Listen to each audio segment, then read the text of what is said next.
నమస్తే, welcome to our channel. నేను పద్మిని. ప్రస్తుతంతో పాటు ప్రముఖ ఆధ్యాత్మికవేత్త, దత్త ఉపాసకురాలు, శ్రీపాద శ్రీవల్లభ దత్తపీఠం వ్యవస్థాపకురాలు శ్రీమతి లతా దత్త గారు మనతో పాటు ఉన్నారు. మాట్లాడదాం. అక్క నమస్తే. అక్క నమస్తేరా. అక్క, వివాహానికి సంబంధించి చాలా మంది కూడా ఫేస్ చేసేటటువంటి ఇష్యూస్ చాలానే ఉన్నాయని చెప్పుకోవచ్చు. ఈధర్ లేట్ అవుతుందనో, లేకపోతే వివాహం అయిన తర్వాత విచ్ఛిన్నం అయిందనో, ఒకసారి విచ్ఛిన్నం అయిన తర్వాత అంటే డివోర్స్ తీసుకోవటం ఇట్లాంటివి జరిగిన తర్వాత మళ్ళీ ఇంకొకరిని నమ్మి పెళ్లి చేసుకోవటం అనేది అందరికీ అంత ఈజీ పని కాదు. ఎందుకంటే మెంటల్లీ డెఫినెట్ గా బోల్డ్ అంత ఇట్స్ రోలర్ కోస్టర్ లాగానే ఉంటుంది ఆ జర్నీ, ఒకవేళ ఇబ్బంది పడి ఉంటే వివాహ బంధంలో. అసలు వివాహ బంధంలో ఇబ్బందులు ఒకటి పద్మిని. ఇప్పుడు ఎవరు చూసినా మా పాపకు పెళ్లి అవ్వలేదు, మా బాబుకు పెళ్లి అవ్వలేదు. ఎంత వయసు అంటే 32, 35, 34. ఆడపిల్లలకు 34 ఏళ్ళు వచ్చేసిన పెళ్ళి అవ్వకపోతే ఎప్పుడు పిల్లల్ని కంటారు, ఎలా కంటారు? అందరూ కూడా ఏంటి అంటే ఏమో తెలియదండి, సంబంధాలు వస్తున్నాయి కానీ ఒక్కడు కూడా కుదరట్లేదు. ఇలా ఇది చాలా పెద్ద ప్రాబ్లం అయిపోయింది. పెద్ద ప్రాబ్లం. అండ్ సెకండ్ మ్యారేజ్ కూడా సెటిల్ అవ్వాలి కదా. అవును. డివోర్స్ ఒకసారి అయ్యింది, ఓకే, జరుగుతూనే ఉంటాయి. మరి సెటిల్ అవ్వాలి కదా లైఫ్ అన్నాక. చిన్న చిన్న వయసు ఇప్పుడు ఒక 30 ఏళ్లకే అయిపోయింది డివోర్స్. వాళ్ళు సెటిల్ అలా ఉండిపోవాల్సిన అవసరం లేదు కదా. మళ్ళీ పెళ్లి చేసుకోవాలి, వాళ్ళ ఇంట్లో వాళ్ళు కూడా తప్పిస్తూ ఉంటారు. మళ్ళీ వీళ్ళు చక్కగా పెళ్లి చేసుకోవాలి, మంచి పర్సన్స్ రావాలి లైఫ్ లోకి. ఈ సమస్యను అధిగమించడం కోసం ఏదైనా స్వామి సూచించినటువంటి మార్గం ఉందా? తప్పకుండా ఉంది పద్మిని. స్వామి ఇలాంటి సమస్య గురించి అడిగినప్పుడు 16 గురువారాలు చేయాలి అని చెప్పారు. ఈ పెళ్లి కావాల్సిన పిల్లలందరూ కూడా, ఆడామగా ఇద్దరు, అబ్బాయిలు గాని అమ్మాయిలు గాని, ఈ పెళ్లి కావాల్సిన పిల్లలందరికీ కూడా ముఖ్యంగా ఈ కలియుగంలో పెద్ద సమస్య ఇదని చెప్పారు. ఈ సమస్య తీరాలి అని అంటే గురు ఆరాధన చేయాలి. 16 గురువారాలు తప్పకుండా చేయాలి. ముందు స్వామి మన శ్రీపాదుడి దగ్గర ఒక ముడుపు కట్టి, ఒక గురువారం రోజు కానీ, చిత్తా నక్షత్రం రోజు కానీ, చిత్తా నక్షత్రం అంటే పట్టు ఎక్కువ ఉంటుంది, ఈ ముడుపు అనేది ఆ రోజు కట్టుకున్న 16 గురువారాలని స్టార్ట్ చేయాలి. ప్రతి గురువారం వచ్చి వాళ్ళు పసుపు వేసుకుని స్నానం చేయాలి మొదటిది. తర్వాత వాళ్ళు పసుపుతో విష్ణుమూర్తి ఆరాధన చేయాలి. ఎలాగా? విష్ణు అష్టోత్తరం ఉంటుంది కదా, పసుపుతో చేయాలి. పసుపుతో విష్ణుమూర్తి అష్టోత్తరం చేయాలి. ఆయన పాదాల దగ్గర అంత పసుపు వేస్తూ అష్టోత్తరం చదవచ్చు.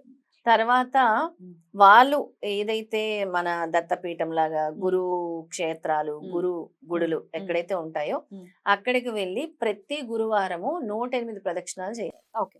మన పీఠంలో కూడా చేస్తాం. మన పీఠంలో కూడా చేసుకో. ఎట్లా మరి స్వామివారికి చేయిస్తారా? ఎలా బయట ఔదంబర వృక్షానికి 108 ప్రదక్షిణలు చేసి అక్కడ అరటి చెట్టుని పూజించాలి.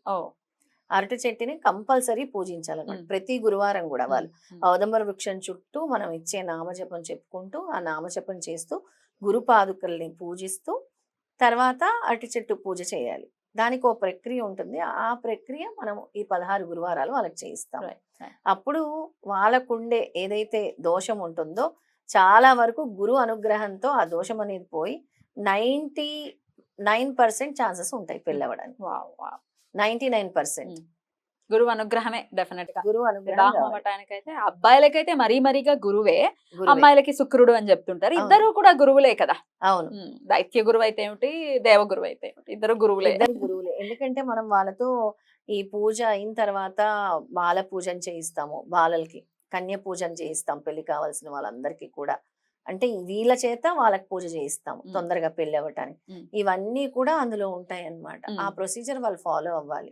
దానికి కూడా వాళ్ళు మనకు కాల్ చేయొచ్చు, అపాయింట్మెంట్ తీసుకొని మాట్లాడొచ్చు.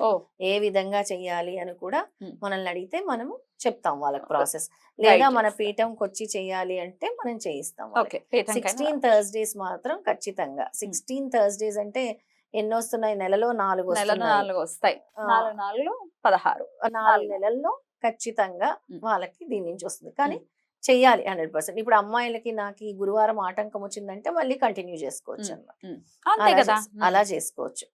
అలా 16 గురువారాలు చేసుకుని మధ్యలో ఒక 3 సార్లు అష్టమి తిథుల్లో అనగాష్టమి చేసుకుంటే ఇంకా త్వరగా, చాలా ఫాస్ట్ గా వివాహం అవుతుంది. రైట్ అక్క. అయితే ఇది ముడుపు కట్టేది మన పీఠంలో కూడా కట్టిస్తారా? పీఠంలో కూడా ముడుపు కట్టిస్తాం. ఎప్పుడైనా అంటే దీనికి ఏమైనా డేట్ ఫిక్స్ చేసుకున్నారా, లేకపోతే ఎప్పుడైనా ఏ గురువారం వచ్చినా మనం కట్టించవచ్చు. ఏ గురువారం అయినా లేదా ఒక ఇంపార్టెంట్ తిథి మాకు ఈ గురువారం కుదరట్లేదు, మీరు ఇంకా ఒక తిథి ఏదైనా చెప్పగలరా అని అడిగినప్పుడు చిత్తా నక్షత్రాన్ని ప్రిఫర్ చేస్తాను, లేదా పౌర్ణమి తిథి ప్రిఫర్ చేస్తాను. అలా కూడా చేసుకోవచ్చు. ఒకవేళ పౌర్ణమికి మొదలు పెట్టుకుని మళ్ళీ గురువారం కంటిన్యూ చేసేయచ్చు. రైట్ అంతే, రైట్ 16 గురువారాలు. రైట్. ఇక వివాహం ఇట్లా సెకండ్ మ్యారేజ్ ఇందాక అన్నట్టుగా అవును. సెకండ్ మ్యారేజ్ ఉన్న వాళ్ళు కూడా దీన్ని ఫాలో చేయొచ్చా?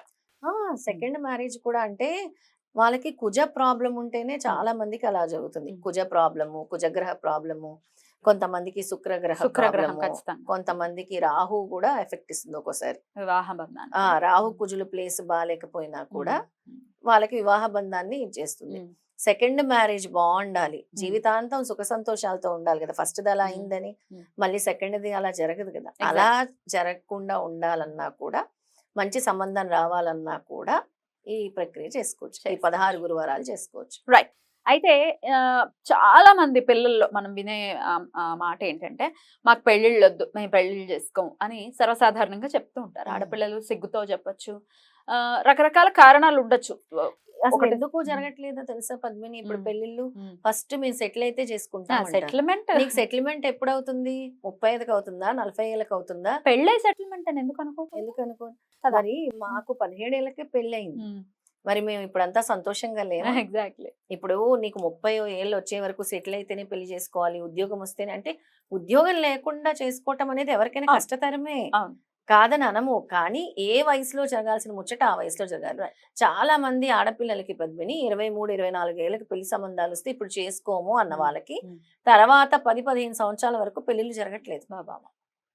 అవును, ఆ గడియ వచ్చినప్పుడు కళ్యాణ గడియకి అసలు ఎంత వాళ్ళ జీవితంలో కళ్యాణ గడియ అనేది 1, 2 సార్లు ఒక్కసారి అసలు చెప్పాలంటే అంతే. గడియ రావటం చక్కగా అసలు చిలకల్లా ఉంటారు 23, 24 ఏళ్ళు అంటే. అదే యాక్చువల్ గా ఇది వరకు రోజుల్లో అయితే లేట్, కానీ 23 ఇయర్స్ అంటే ఎంత బ్యూటిఫుల్ గా ఉంటారు. చాలా చూడటానికి కూడా ముచ్చటగా ఉంటారు. అంటే అందం గురించి అనే కాదు, ఆనందభరితమైనటువంటి జీవితం ఎదురు ఉంటుంది డెఫినెట్ గా. ఎందుకంటే హెల్దీగా ఉంటారు, పిల్లల్ని కన్సీవ్ అవ్వటం కానీ it will be easy. And చాలా అన్ని తొందరగా అయిపోతాయి. ఇల్లు కట్టుకుంటే గానీ పెళ్లి చేసుకోము, పెద్ద పెద్ద ఉద్యోగాలు వస్తే గానీ పెళ్లి చేసుకోము. నెక్స్ట్ నాకు తగిన సంబంధం కాదు, నా స్ట్రక్చర్ కి సరిపోదు, నా ఉద్యోగానికి సరిపోదు, నా ప్యాకేజీకి సరిపోదు. ఆడపిల్లలు ఇప్పుడు అలా ఉన్నారు, నా ప్యాకేజ్ ఎక్కువ, అబ్బాయి ప్యాకేజ్ తక్కువ, లేదంటే అందం ఇలాంటివన్నీ. అంటే పర్సనల్, అంటే చేసుకునే వాళ్ళు ఓకే అగ్రి, కానీ అన్నిట్లో మ్యాచ్ అవ్వాలి అంటే ఎక్కడైనా ఒక చోటైనా కాంప్రమైజ్ అవ్వాలి కదా.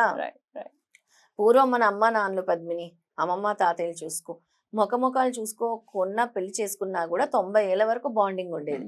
ఇప్పుడు పెళ్లి చేసుకున్న 2 ఏళ్ళకే విడాకులు, 1 ఏళ్ళకే విడాకులు. ఎందుకు వస్తుంది? ఆ బాండింగ్ అనేది లేకుండా ఈగోస్ అనేవి ఎక్కువైపోతాయి. రైట్. సో పిల్లలు రకరకాల కారణాలు చెప్పచ్చు. ఇప్పుడు ఇది మాట్లాడడానికి గల కారణం ఏమిటంటే, ఏదైనా రీజన్ చెప్పి, ఒకవేళ పిల్లలు తోసిపుచ్చి చేస్తున్నారండి, పెళ్ళి అంటేనే మమ్మల్ని తిట్టిపోస్తున్నారు అని చెప్పే పేరెంట్స్, మరి వాళ్ళకి ఎట్లా పేరెంట్స్ చెయ్యొచ్చా ఈ ప్రక్రియ? పేరెంట్స్ కూడా చేయొచ్చు, పేరెంట్స్ కూడా పిల్లల పేరు మీద. కానీ ఐ సజెస్ట్ పిల్లలే చేయాలి. మా పిల్లలు పూజలు చేయరు, మా పిల్లలు దేవుడి గుడికి వెళ్ళరు అని చెప్తుంటారు, మా పిల్లలు దేవుడిని నమ్మరు అని. మరి ఎలా జరుగుతుంది? నీ కర్మ, నీ పిల్లల కర్మ నువ్వెలా తిరగరాస్తావు? పెంపకం లోపం. నీ పిల్లల కర్మ నువ్వెలా తిరగరాస్తావు? నీ పిల్లలు కూడా చేసుకోవాలి కదా. తల్లిదండ్రులు చేసే వరకు ఓకే చెప్తాము, కానీ తొందరగా ఫలితం రావాలంటే పిల్లల చేతే తల్లిదండ్రులు చేయించాలి అంటాను. అంతే. తల్లిదండ్రులు పిల్లలకి నేర్పించాలి. గుడికెళ్ళు నాన్న, నువ్వు ఈ విధంగా చెయ్యి, స్వామికి దండం పెట్టుకో, నమస్కారం చేసుకో, మంగళవారం అయితే హనుమంతుడు పూజ చేయి, లేదా గురువారం వెళ్ళు దత్తాత్రేయుని పూజించు. ఇలాగా అన్యమతస్తులు మనం చూస్తూ ఉంటాము. ఇప్పుడు ఇది రంజాన్ సీజన్ కూడా కాబట్టి చక్కగా వెళ్ళిపోయి, ఒకవేళ వాళ్ళు భోజనం చేయడానికి వెళ్తున్నాము, లేకపోతే ఫ్రైడే అయితే నమాజ్ చేయడానికి వెళ్తున్నాం అంటే వాళ్ళని గౌరవిస్తాం. మనం కూడా అంటాం, అబ్బో ఓహో వాళ్ళు పాపం ఉపవాసం వదలడానికి వెళ్తున్నారు అని గౌరవిస్తాం. మనం మాత్రం ఏదైనా ఏకాదశికి ఉపవాసం ఉన్నామంటే నవ్వుతాం. సిగ్గుచేట. మనకి ఎంత సిగ్గుచేట అంటే ఒక రోజు అనేది మనము కూడా ఇంపార్టెంట్ గా పెట్టుకోవాలి. గురువారం పెట్టుకుంటావా, శనివారం పెట్టుకుంటావా, లేదా నీకు హాలిడే ఉండే ఆదివారం పెట్టుకుంటావా? ఒక డే అనేది ఫిక్స్ చేసుకోవాలి. ప్రతి హిందువులు కూడా ఎలా అయితే మాస్క్ వెళ్తున్నారో, చర్చికి వెళ్తున్నారో మిగతా మతస్థులు, మీరు కూడా ఒక డే ఫిక్స్ చేసుకోండి.